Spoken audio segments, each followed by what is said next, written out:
This is Wednesday, September 16th, 2015, at 7 p.m. This is the regular meeting of the City of Helotes Economic Development Corporation Board of Directors, calling the meeting to order at 7 p.m. Did we have any, let's see, we do have a public hearing. Was anyone, no one signed up, so we'll open and close the public hearing at 7:01. And we'll move on to public comment. I assume there was no public comment either. All right, so we'll move right on to the consent agenda items, which included the minutes from last meeting, August 19th, 2015, and approval of the monthly revenue and expenditure report. Did anyone have any questions on those items? Anything at all? Okay, if not, could I have a motion for approval of the consent items? I so move to discuss the consent agenda items 3 and 4. All right, second by Keith. All right, I'm sorry. It's all right, doesn't matter. The mics are really loud now. You must have made some adjustments, so you don't have to have them quite so close anymore. They're booming. All right, I heard a very, okay. It almost sounded like in unison over there. Okay, so we'll put down Pat. All in favor of consent items 3 and 4, say aye. Aye. Any opposed? All right, those approved unanimously. We'll move on to the individual items, starting with item number 5, concerning the agreement for management services between the City of Helotes and the EDC. In your packet, I had a quick question that, Rick, I think you can answer. This appears to be the same documents as the last time that we saw last meeting. Would you say, are there any changes at all, or is it exactly the same as we saw it last time? No, there are no changes that were presented for you all last time. If you recall last time, I believe we tabled this item and postponed it Right. to discuss with City Council whether they were pursuing at this time relocation to EDC or not. So I would recommend that you all approve it as presented, with the exception on page 3. Included within the budget is $15,000 for the managed services agreement, but on page 3, section 3, paragraph 2, it does still say 12,000. Correct. I would recommend changing that to 15. All right. Does anyone have any questions on that? Any further questions? So basically, this is the same agreement that, you know, in essence, I mean, a few changes, wording changes, but that we've had for all the years. With a few corrections of words to comply with our bylaws and articles. Except for an increase in the amount. All right, any other questions? Nope. Could I have a motion? Move to approve, item 5, the management services agreement with the one change for the, item 3, paragraph 2, to change the agreement annual sum to $15,000. Okay. Do I have a Second, Keith. If there are no other questions, all in favor say aye. Aye. Any opposed? Okay, that passed unanimously as well. We'll move on to item number 6. Rick, would you like to go ahead on that one? And Sure. we had on your dais a presentation with some blue ink on it, lots of blue ink. Yes, item number 6 is on the agreement for professional services on the growth management plan between the EDC and Friesen Nichols. We have discussed this in the past, and the $46,000 is included in the budget. They were not able to make a presentation today, so we opted to bring a PowerPoint to y'all. I believe we emailed that out to the board this last week. I didn't see it. I didn't get it. No. Essentially, the presentation that is on the dais outlines what is included within the contract. So again, if you turn to page SC1, which is the second page of the Friesen Nichols contract, under project understanding, it really breaks it down into 5 steps what they would be including in their analysis of primarily our ETJ. Number one, they're gonna look at the areas for future city expansion into the ETJ, what the infrastructure is like within the ETJ along essentially the major corridors, Bandera Road, 1560 Dalm, and Shanefield Roads, and Braun as well. They would look at appropriate land uses, and by that they would see what is surrounding the area that we're looking at in the ETJ, and whether it's residential, commercial already, and be recommending appropriate land uses. The key here is looking at, in our ETJ, because we are a general law city, we can't unilaterally annex. We would have to be a home rule city with an annexation plan for that. So they would be looking at annexation strategies, but primarily looking at what incentives the EDC and the city could offer developers or businesses that would make sense on their pro forma for them to be voluntarily annexed into the city. Really, 4 and 5, I think, are the most important steps here. Not the most important, but without annexation of those properties, they do nothing essentially for the city or the EDC. So number 4 and 5 are significant. The total dollar amount is $46,000 for this, which I believe is quite reasonable, actually. There were some concerns when this item was presented as a discussion item with council. The first one was that there was, I believe, 2 or 3 council people that stated that were questioning whether this was appropriate in time or right, if you will, since the city is not home rule, but rather we're general law. That was the major consideration that they brought up. It wasn't on the dollar amount per se, it was just questioning whether we should wait or do this now. And with. But there was no direction from council. Okay. And I'm sure you pointed out to them that, obviously you annexed all the roads so that it would make it very possible for them to request annexation? Yeah, I don't think the Even issue- under the state of the way things are, they could easily do that. Yeah, I I don't think the understand that. issue was whether they could request annexation. I think the question is whether they would be willing to request annexation, which I brought up. That's why step 4 and 5 of this is so important to figure out, number one, why they would want to be annexed, and number 2, what incentives we would offer for them to be annexed. Yeah, the whole purpose of the exercise would be to have them come under, the rules and conditions of the city now, rather than wait until after they're built. There's a plus to that, right? Yeah. Well, so- it's plus to the city. Yes, yes, to the city, and could be to them as well. Arnie? Yes. If we do this, we still have no say on anything that goes in anywhere in ETJ, period. If they request annexation, Yeah, if they request annexation. If they're wanting to do something that we wouldn't approve of, they're not gonna request annexation. To me, the logical approach to this would be for the city to take the steps toward becoming a home rule city where we can annex the property and set the zoning.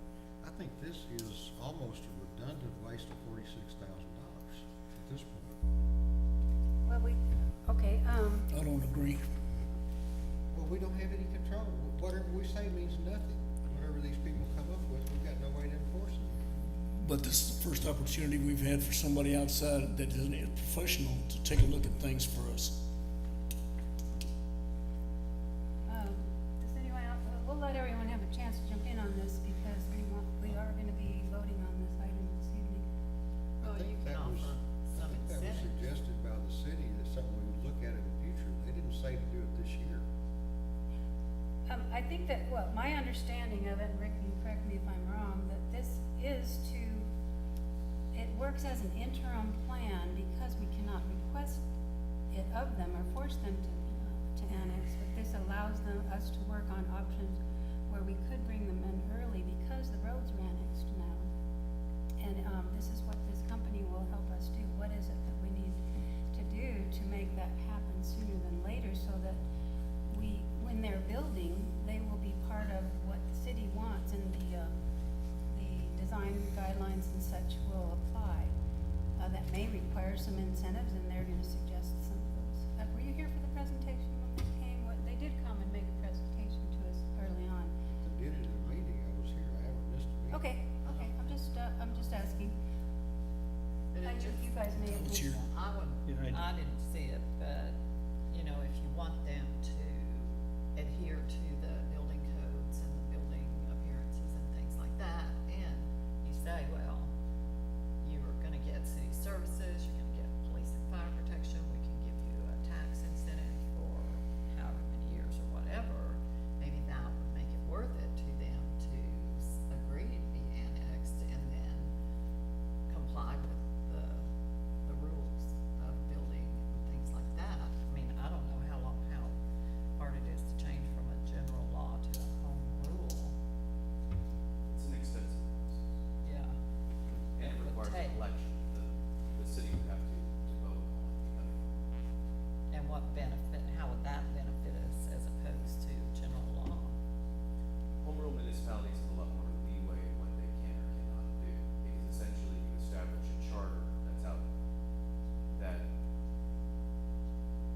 law cities have to operate under the strict letter of state law, whereas a home rule charter allows a city to kind of create its own rules, if you will.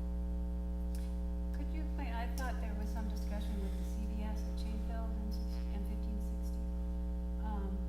We have, yeah, I mean, we have attempted to get them to be annexed into the city, but there has been hardly any response on behalf of CVS at this point.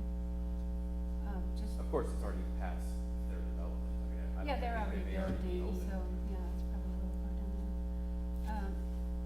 Ms. Liaison, can she speak? Of course. Of course. But if you could, could you please step to the microphone? She, So of I course, can hear is you. city councilwoman, and she's our liaison, and was in I- the discussions. I just wanted to make a comment about home rule. The city of Leon Valley, had an election for home rule and it was voted down. So just because we would go through all of the process does not mean that home rule would actually happen, even if we had an election. So I just wanted to let you all know that. This just recently happened, so So it'd be up to the residents, the residents. the voters? Yeah, Okay, and a lot of voters are not willing to do that. gotcha. So again, it's my understanding that this process, this, exercise is to be an interim plan until something, and if it ever were to happen, we would have the ability, it would take some finessing, but they would show us what we could do to try to include people in, to annex and get them to voluntary annex, prior to that, so that we would be able to have them more in character with our city. Because once, if they build and they don't, they will be what they are when they come in. We can't get them later, you know. Did you have some comments at all? No, it's just, just my own confusion on the difference between home and Questions general. are appropriate. If you have something to clarify, it might help someone else. Can someone then clarify the difference between home and the general rule? What are the distinctive differences? Well, the distinctive difference here when it comes to annexation is that a home rule municipality like San Antonio Mhm. has to create a 3-year annexation plan. So they can unilaterally annex individuals so long as it's on the annexation plan in 3-year iterations. A general law city can't go annex property unilaterally, but has the property owner or owners have to petition to be annexed. To be annexed. Yes. Now, for example, in a neighborhood like Iron Horse King, let's say it wasn't in the city of Clovis, Mhm. it takes 51% of the area. So not, in a general law city, not every single homeowner would have to petition, okay? Rather 51% of them for the larger subdivision as a whole, and then it would still all be annexed, even though there may be some opposition. But it's essentially 51% of the larger area or individual lots the owner has to petition. So that's the Okay. key difference here when it comes to annexation. Okay. Thank you. Any other comments, questions? I have one other one. Yes. Well, to me, the deliverable will be good a year from now, even 3 years from now. And it'll help the city to plan on what is gonna come forward. And that information is vital, and it's a must-be. If they don't do it, eventually the city will have to do something like it, if they have the potential to do it. But these are professional folks and know what they're doing. My opinion. I don't know, honestly, I'm not convinced either way. Okay. Someone convince me one way or the other. Just a second, Pat. We'll let But Keith speak. What about the timing? Is now the time for this? Is this what we really need right now? And if so, why? Rick, do you want to answer that? Initially, I live out, you and I both live out that way, and we know that there is development happening already. And I think that it's going to, the commercial corridor is going to develop. It is developing, that corner Yes. right there. That whole area is going to, 1560. it's going to develop. All three corners. So Well, it all is, four in corners. my opinion, Now, is. the one Yeah. that's the CVS is done, the other side's a gas station, new one, it's a little strip mall complex, there's And no one in it, but it's it's a bank built. too, isn't it? And then the new one that's under development, they've got it all, I don't know, what, Rick, you know what's going in there? Strip center? The one that's under construction now, not the new one with the little strip It's a mall. little bit past there. That's gonna be a Walmart. Walmart groceries. Groceries, the small profile ones, they have the grocery store. Right there at 1560 in Shanfield. Well, that's good for you. Except for You the think? Maybe. Not good for me. Okay. Is that gonna be in our ETJ? Oh, It'd be on it Mount isn't, that is Daniel. not, that's in the city of San Antonio, we don't have anything to do with it. Oh, that's on the other side of Shanfield is, Yeah. Anything past That's where the Shanefield line is going right out there, that huh? way is San Antonio. Well, Rick, could you I'd clarify, still- because I If I heard, were you, I'd go there first. I heard you say that they're not just looking at that area that we're very familiar with, and that is a large part of the annexation we got, but there are other areas they're looking at. Well, they're Right. looking at the entirety of our ETJ, so they are looking at, let's bring it up here.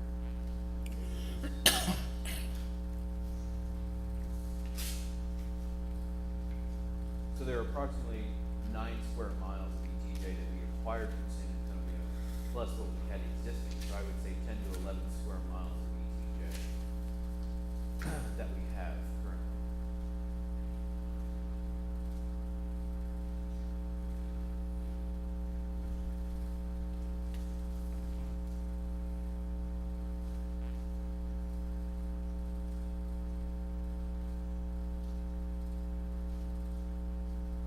So all the area that's in light beige is our current ETJ.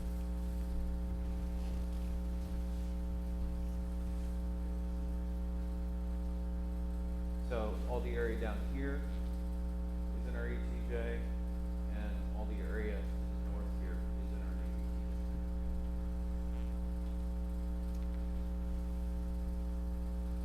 ETJ. Everything in green is our current, or lime green is our current corporate city.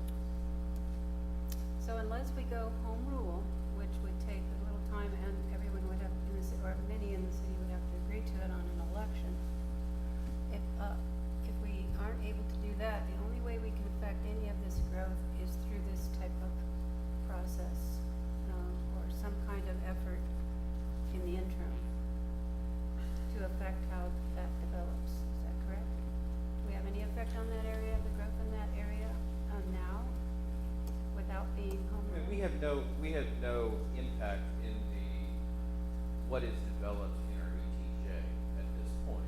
Or the location of that, whether it's in a. No, you can't, in the ETJ Right. currently, you cannot regulate land use or zoning, you can't regulate building height, building use, essentially you can't regulate anything. Except for within- signs, I think. Within the ETJ, Is that except for correct? signage. The county doesn't regulate residential, we currently do, as far as building permits. So I mean, it's very limited what you can or cannot do, but I mean, for example, the look of buildings, that certainly is not on the table. The, height, again, what can be there, those types of things you cannot regulate in the current ETJ. So the only way that we can affect that is to make it, to entice them to be a part of what we have in our character as well by by them requesting annexation. Well, I mean, honestly, I think the only way that you're going to impact what is done, the only way you're gonna impact voluntary annexation is by offering them something in the way of money, whether it's tax credits or something. That's my personal, And this is part of what these folks are gonna look at, is that correct? they would look at this. Okay. Anybody have any other questions on that? Seems like such a long shot to me, you know, to entice a developer to come, under annexation just so that they have to comply with additional, code requirements or building requirements. I would think they would wanna build first and then annex, that way they don't have to put up with whatever imposition we put out there on them. And you don't want to, and you don't. Not that we wouldn't, I mean, we obviously want some kind of, you know, restrictions on what they're doing so that it matches the character of what, you know, Helotes is, but of course, they know that as well, and it would be easier and less restrictive for them to not be annexed until they've completed their development. Yeah, Right. you're stating a known quantity, and we're trying to affect that by doing something. EDCs do that looking future, that's just my take on it. You either don't, you just say, there it is what it is, We'll take what we get, or we see what we can do to make a difference. It's up to you No, guys. I'm listening, It's up to you listening, guys. I'm just understanding. Okay, this is our only shot, well, I mean, there could be some other things outside the box we haven't thought about, but this is one way that we might be able to affect and not just be, well, I Otherwise, guess. there's no chance, you just let it go, You're either whatever throwing it up is, your is hands what and it is. saying, or, yes, sir. That's not true. The marketing contract we've got on in the budget for next year, those people are gonna be looking at our ETJ as well as the city and trying to attract businesses that fit our needs, with or without this. And this, to me, is a total long shot and a waste of $46,000, because we have no influence on it. If somebody wants to develop, and we talk to them, we can offer them the incentives, whether we paid these people $46,000 to do this study or not. Well, how do you hope to influence them in any way? You're not gonna influence them in any way if you've got this either, other than giving them some type of tax incentive. You could do that without this plan. Yes, Drew, Well, you're next. y'all have a good point about the businesses to be built still. But there's a lot of businesses in these areas that are already there. They may ask to come in. We can't change anything that they've got. And it'd be the same thing as what you're talking about. To me, it's no difference. I'd rather see us get some information, especially for the businesses that are already there in business. Now, do they have an incentive to come into the city? Not at this time, but maybe we'll give them one. The city, that's up to the city to do that.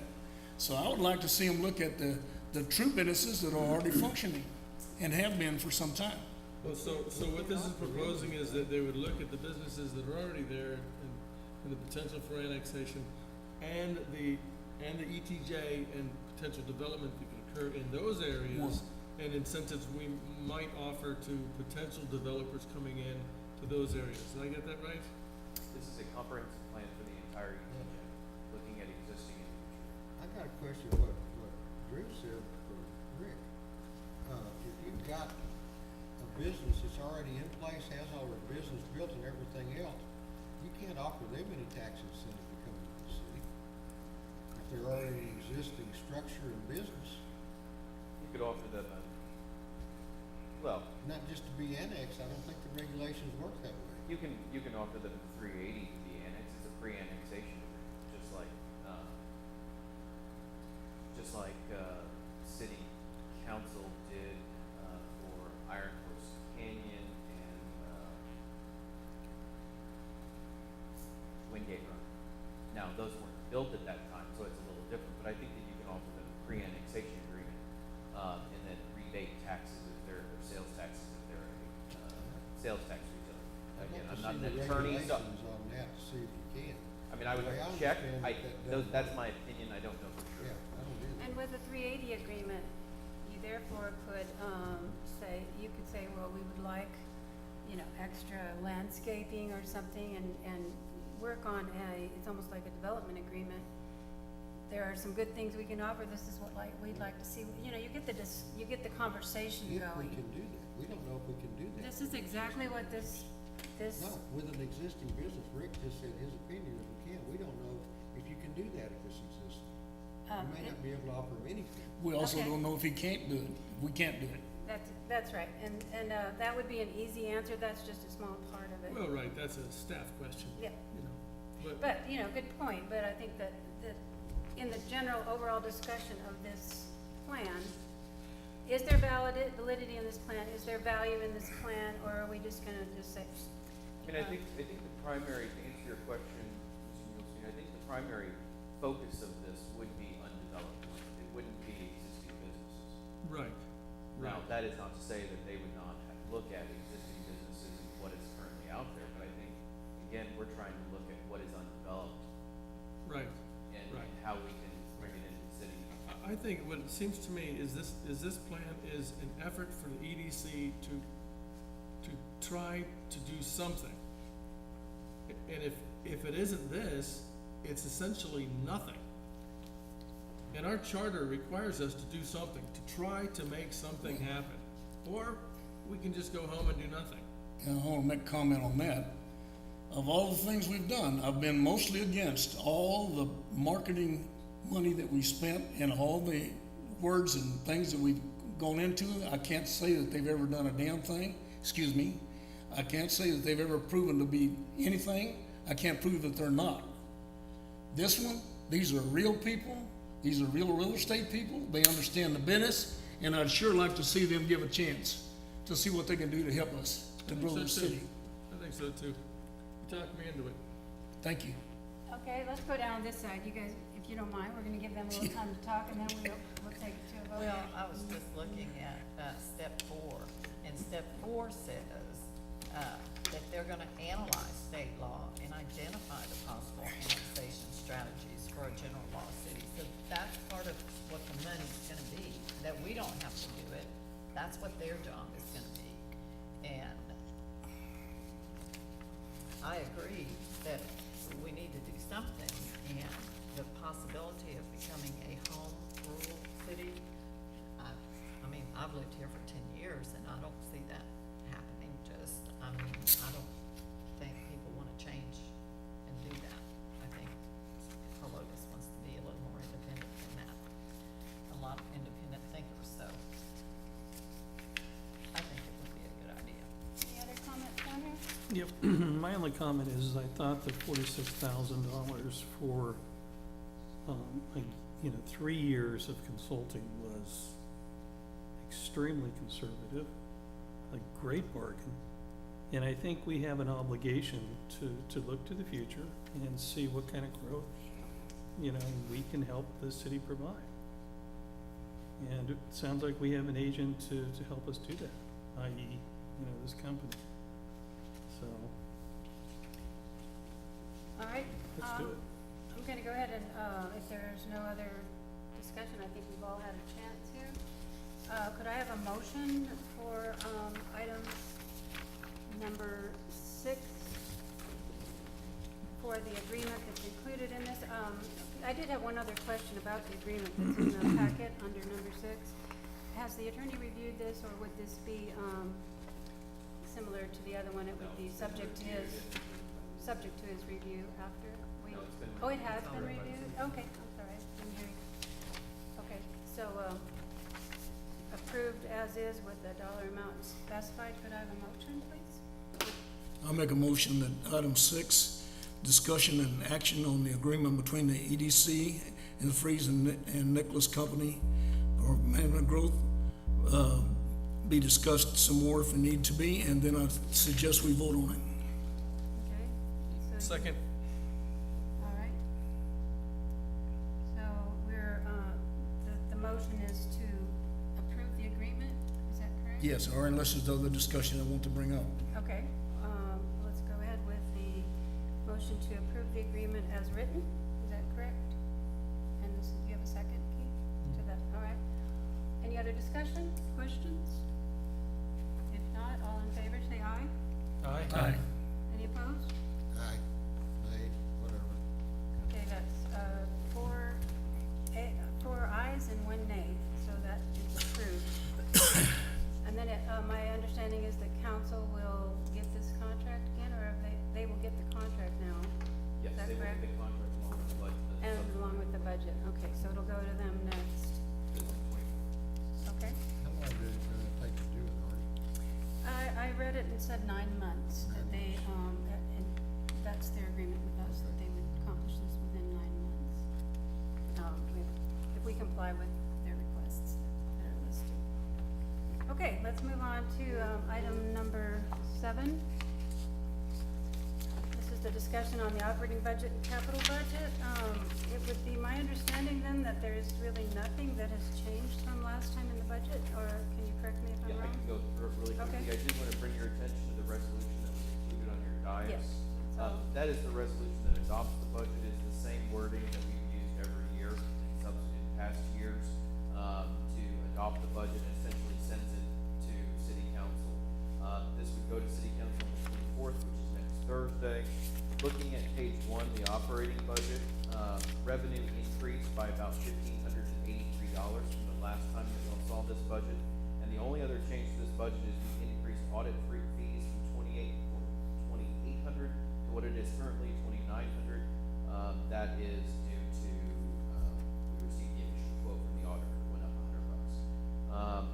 Nothing else on the operating budget has changed. On the capital budget, everything under revenue has remained the same as it was in the last meeting in August.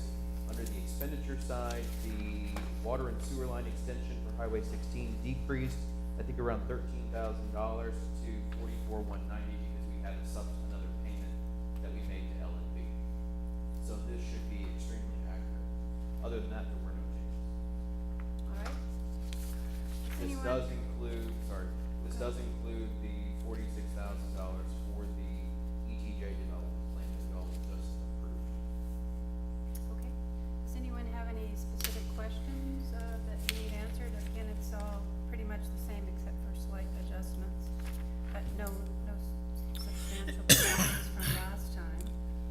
Anyone have, this is a good time to ask a question if you have one, and then we'll proceed to approve this budget, and it will then go to city council at their next meeting. That will be with the approval of this resolution. Anyone? I'll give you a minute. I see people looking.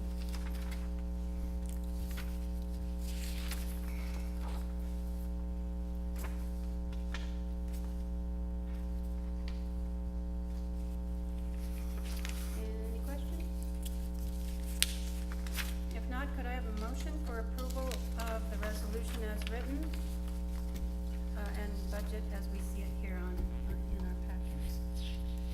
I so moved that we approve the resolution and the operating budget for 2015-16. We have a motion to approve by Kathy. Do we have a second? Second. Second by Carl. Any more discussion at all, questions? If not, all in favor say aye. Aye. Any opposed? The budget is approved unanimously. We'll move on to item number 8, which is staff report. Quick updates on our projects. Okay, under item number 8A, the water and sewer utilities, the plans, the construction documents have been submitted to SAWS and to TxDOT formally.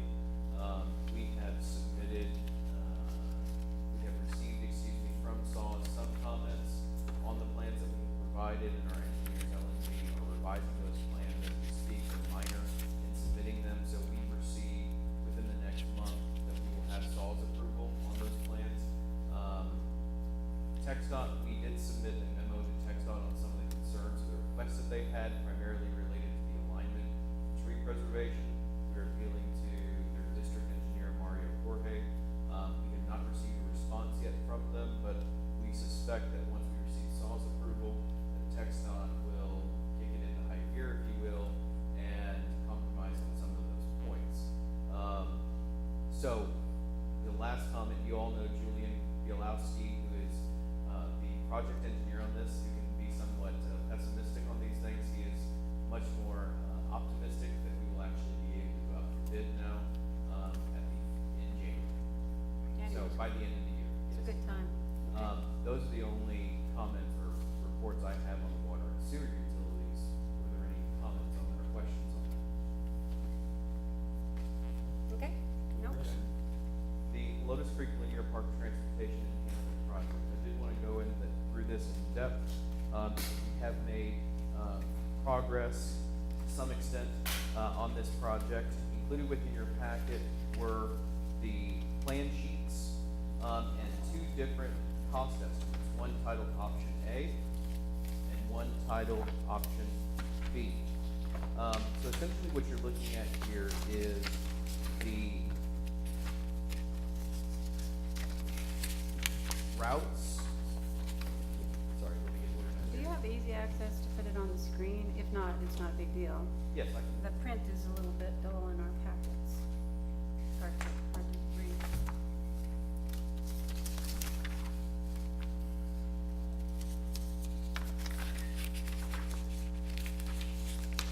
Yeah, that one's a little dull too, but that's okay. Yeah, At least they're it's all- bigger. At least they're it's all- bigger. That's okay.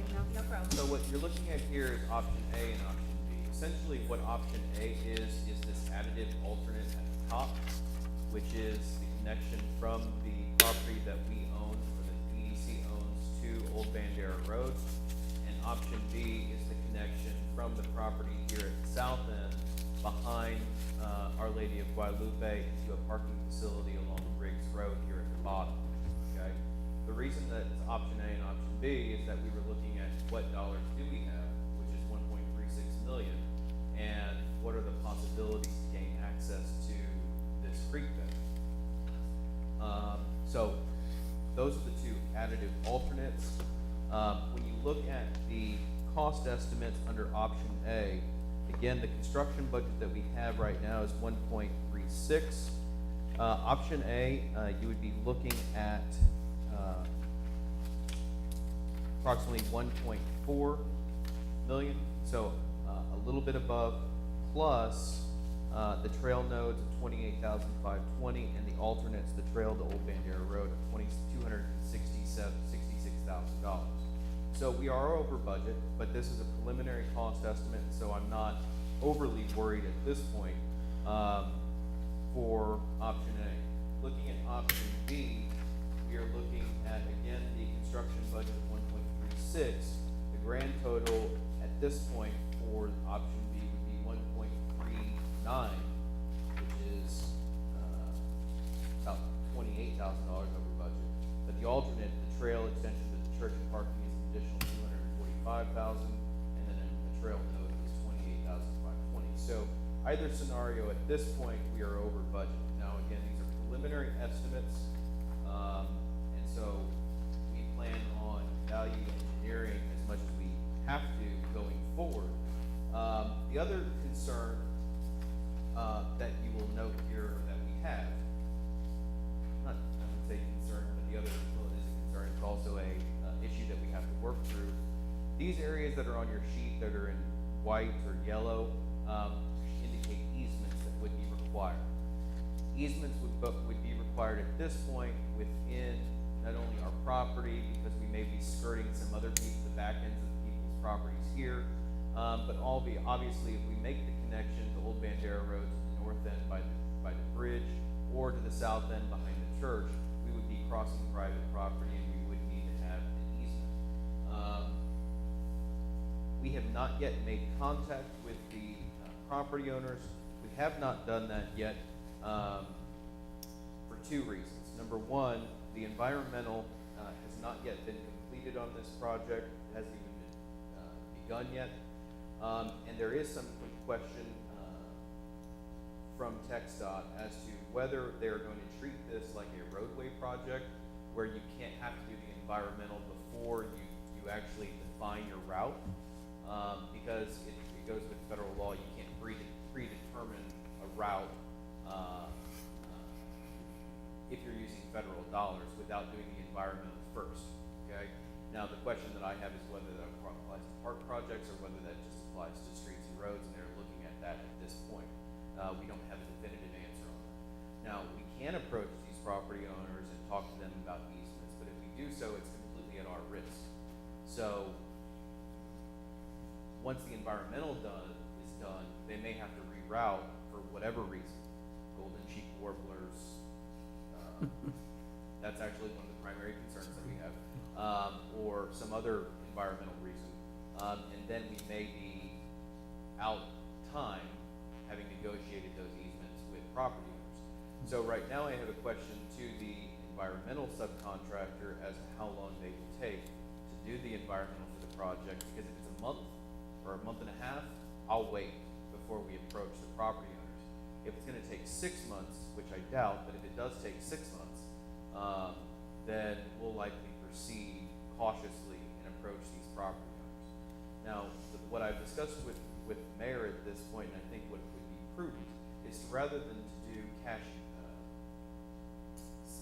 purchase these easements at fair market value, but rather look at some sort of tax abatement structure for municipal property taxes going into the future, so that the city or the EDC is out a lump sum of money up front, but rather we pay it back over time. That's one of the things that we will be approaching these property owners on.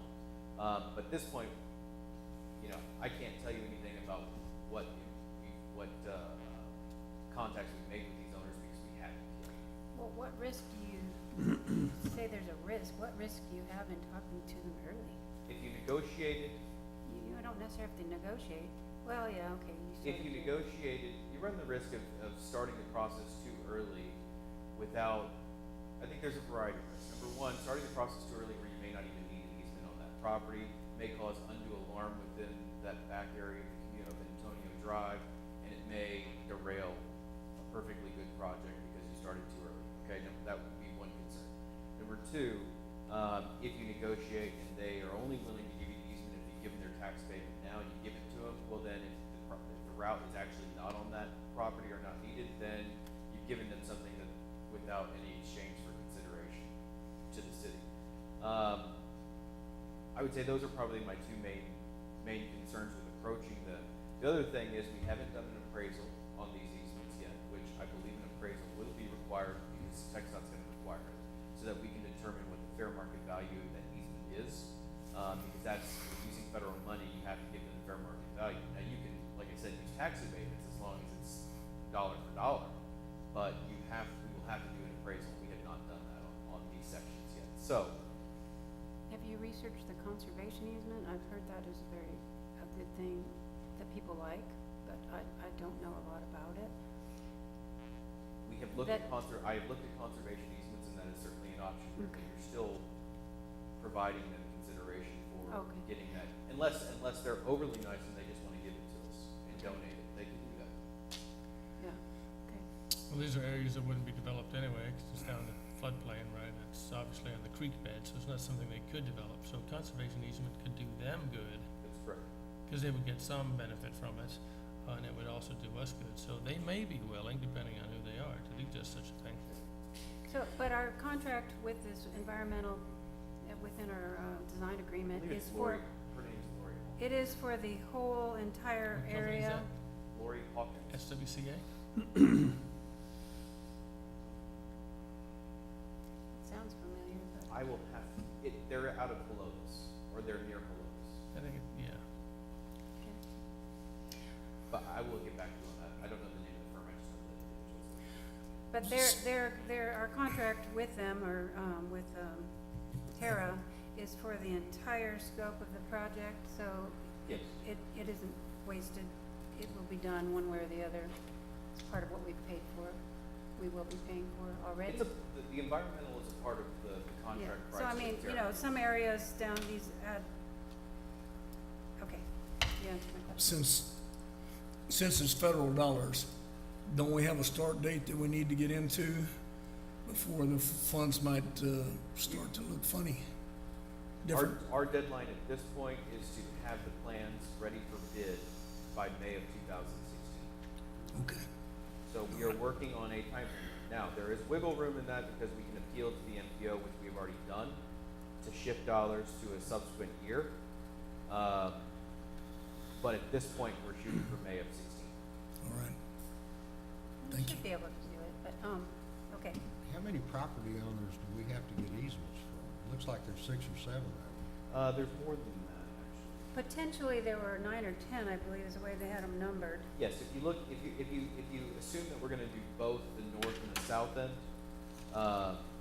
which we may or may not do depending on dollars, If you look on could the- potentially be looking at 11 easements. Isn't there a requirement, TxDOT saying there's a requirement that we have to have a tie-in to Bandera Road, No, Old Bandera, because they're regarding it as an alternative pedestrian route rather than just a park? no. The MPO approved our grant submittal with a loop in the, linear park, or excuse me, in the property itself that connected to that scenic overlook where the existing public parking area is. They approved that. That is what our grant is approved as. Now, these modifications to this, does that require additional MPO approval? It does not. Well, it does and it doesn't. The MPO has already approved this design. Basically, they approved money for pedestrian and bicycle facilities in Old Town Helotes. So as long as we're providing pedestrian and bicycle facilities in Old Town Helotes, we're fine. But we have the email from the executive director of the MPO looking at this, that this meets the criteria. And any connection to either Riggs or Old Bandera would meet the criteria. And we have to have a connection anyway for people to get down to the creek. What's the scenario if we have one property owner and 2 or 3 of them just say flat no, I'm not giving you anything? Do we have any wiggle room on that for the trail location? or maybe. You have complete wiggle room on trail location, as long as it's in Old Town. Mhm. You can access it via any entry point that you and council wish to pursue. That's not what I was saying of that. I'm saying, any one of these 11 property owners says flat no, I'm not gonna give you anything, I'm not gonna allow anything, what do you do then? I mean, ultimately, you would be looking at it, I just lost the word. You could potentially look at, Eminent domain, thank you, Chris. I don't think you'll get this board or the council either one to approve that. You can do that with, well, I mean, if it was. Well, I mean, ultimately, you asked me a very pointed question as to Yeah. what if at the very end of the day, we have to get this project done, and one property is standing in the way, you would need to look at eminent domain. Well, or if it's 3 or 4. Well, yeah, I won't vote for eminent domain to do this kind of thing, period. The council won't either, based on Well, other that, things. you're getting ahead of the game, Pat, but what we're saying is that, what I think, that some of these areas, we're talking about 12 feet, so it may not be that bad. It'd be good to know what the property owners are gonna say sooner than later, so I'll be happy to hear from you as soon as the environmental knows when they'll have that completed, sooner the better, because we need to get on, talking to these property owners, or we won't know any of these answers. So I think Yeah, we're I getting think- ahead of the game and And I discussing think it. the other question, or the other comment you can make is we can go back to the original plan and simply do a loop across there and then go across Bob Hubb's property.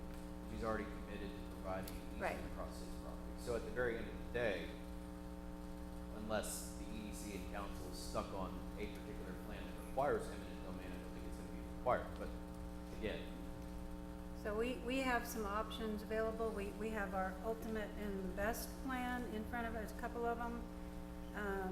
We don't have enough money to do the whole thing, so we do have some, add alternates on there. We got about 9 months plus an extension probably if we needed to get it to bid. To get it to bid, so, but we've got a lot of work to see about these property owners, and so, good to know. Hopefully we'll get that answer back and they can, expedite that process for us so we can get started talking to the folks. I've got an additional question or two on that. We're pretty close to getting the, final recommendation on the route? Where This we is can- it.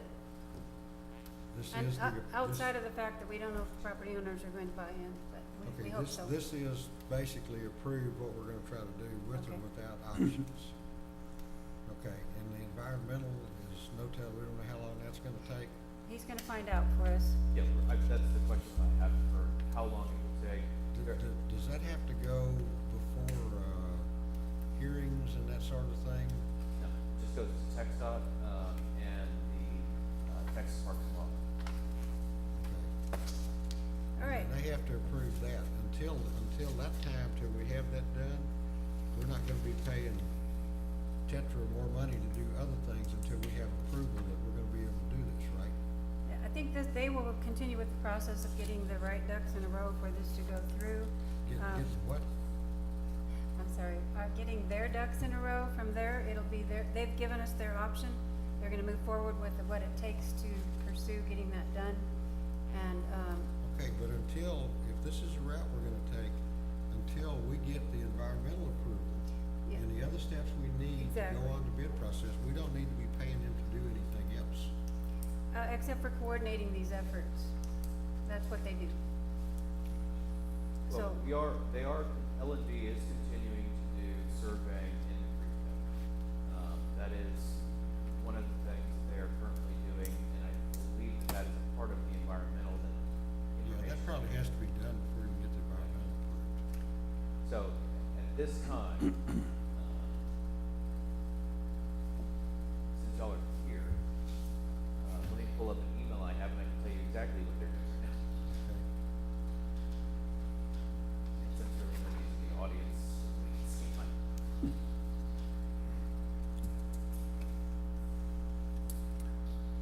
So I have a question before you bring that up. Do we know of any particular property owner who we suspect is gonna give us some resistance? I mean, No. you guys know the property owners, I would Right. imagine. I think it was, Not really. We don't personally know these property owners. it has been routed in what would be the, There were some areas that they avoided because Okay. of history, Okay, got it. perhaps, but, So that was a good move. Yeah, I mean, Yeah. the big issue, there's one property owner in particular, you know, that will absolutely flat out not work with us. Right. And so they have specifically stayed off of that property. Okay, But good. that is the only consideration that we have made at this point Okay. for property. Got it.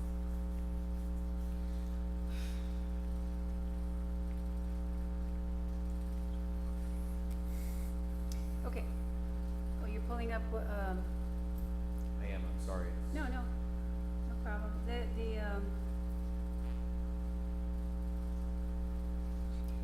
This being just a report, this is good information. We don't have any more This votes. is the email that I have received from Mark Zach. This is what they are doing at this point. They're looking at trail topographic surveys. Like I said, LNV is primarily responsible for that. From the parking lot through the church's property, Mr. Buck's property, and within the city property to where node number 4 is. Node number 4, the reason for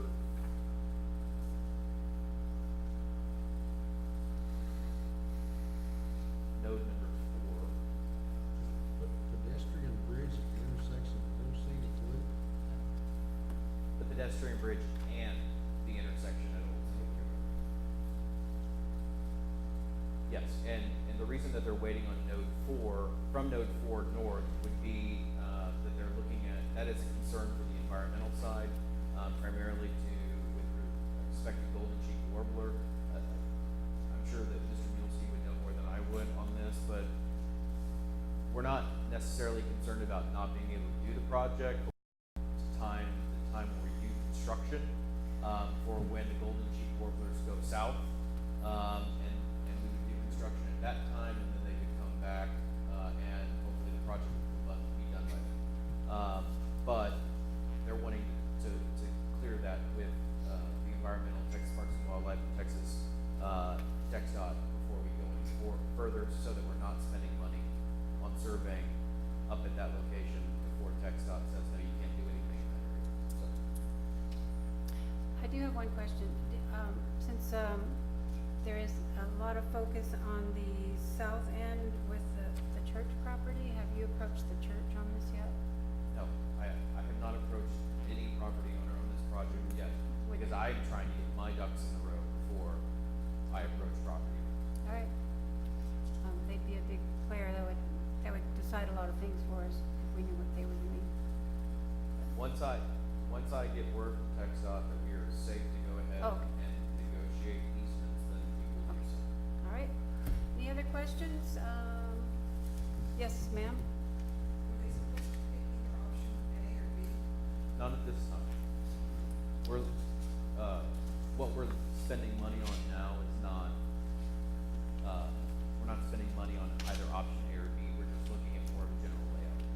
So there will be, the time will come where both y'all and city council will need to select the final route, going forward, and we should be hopefully there within the next few months. If But we will have to be there within the next. yes, and that is, it may be decided for us by the property owners. Maybe decided for us by the property owners and through the environment. Right. Golden cheek warblers. Right, okay. Did you have anything of consequence on the, commercial development update? Okay, if not, Unless there are any questions. anybody have any questions on commercial update? I don't believe there was anything in the packet on that subject, but maybe I'm wrong. Let's There see. was. There one was. Excel. Okay, the very last page under, 8, there are some, I don't know if there are any, evidently nothing significantly has changed. So if you have any further questions, you could